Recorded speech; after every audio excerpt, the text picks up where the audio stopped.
Clapperboard emoji, Episode 1, Rudolf Abel, the ghost spy of Brooklyn. He lived among them. He spoke their language. But he worked for the enemy. Opening scene, the room in Brooklyn. It's 1957. A quiet man sits in a modest apartment on Fulton Street, Brooklyn. His hands tremble slightly, not with fear, but age. The room is small, dimly lit, a radio murmuring soft jazz in the background. On the desk beside him, an ashtray overflows with cigarette butts, next to a stack of old Soviet books and a wooden pipe. His name is Emil Goldfuss, or so his papers say. But that's not his real name. In truth, he is Colonel William Fisher, born in England to Russian immigrants. To the Soviets, he is known as Rudolf Ivanovich Abel, one of the most skilled and trusted intelligence officers of the KGB. He has lived in the United States for nearly a decade, hiding in plain sight. Scene 2, the double life. Abel is no James Bond. He doesn't carry a gun, drive a fast car, or flirt with glamorous women. He is quiet, disciplined, ordinary, and that's what makes him so dangerous.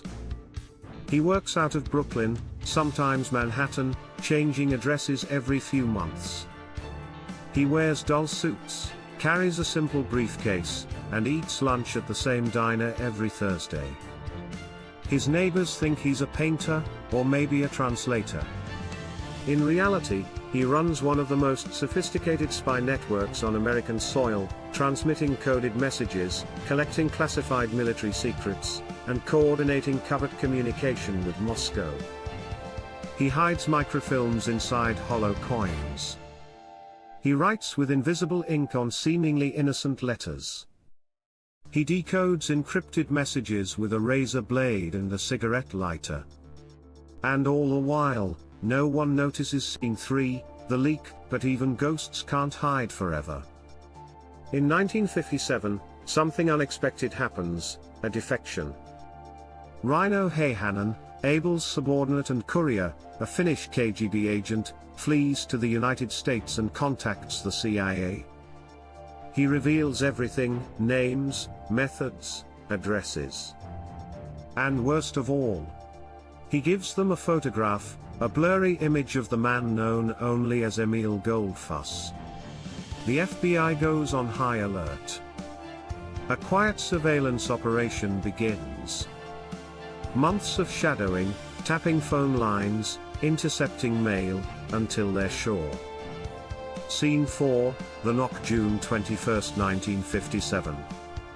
Abel returns to his hotel room, the Hotel Latham in Manhattan, carrying a newspaper and a small brown paper bag. He senses something. A presence in the hallway. But it's too late. Federal agents burst in. They find $6,000 in cash, codebooks, cipher tools, and hidden compartments. Abel stays calm. He lights a cigarette. His voice is calm, almost polite. "I believe you have the wrong man," he says. He never confesses. Not once. Scene 5, the trial of a ghost. The courtroom is packed. Cameras flash. Reporters scramble. America is hungry for a villain, and Abel becomes the symbol of Soviet threat. But here's the twist: Abel doesn't hire a government lawyer. Instead, he is represented by a quiet, middle-aged insurance lawyer from Brooklyn named James B. Donovan.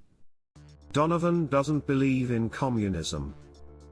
But he believes in the Constitution. He defends Abel because even the enemy deserves a fair trial. During the trial, Abel remains stoic. He refuses to testify, never admits guilt, and shows no emotion, not even when sentenced to 30 years in prison. Scene 6, inside the prison. Abel is sent to Atlanta Federal Penitentiary, one of the toughest prisons in the country. He doesn't complain. He paints. He writes. He reads Russian literature.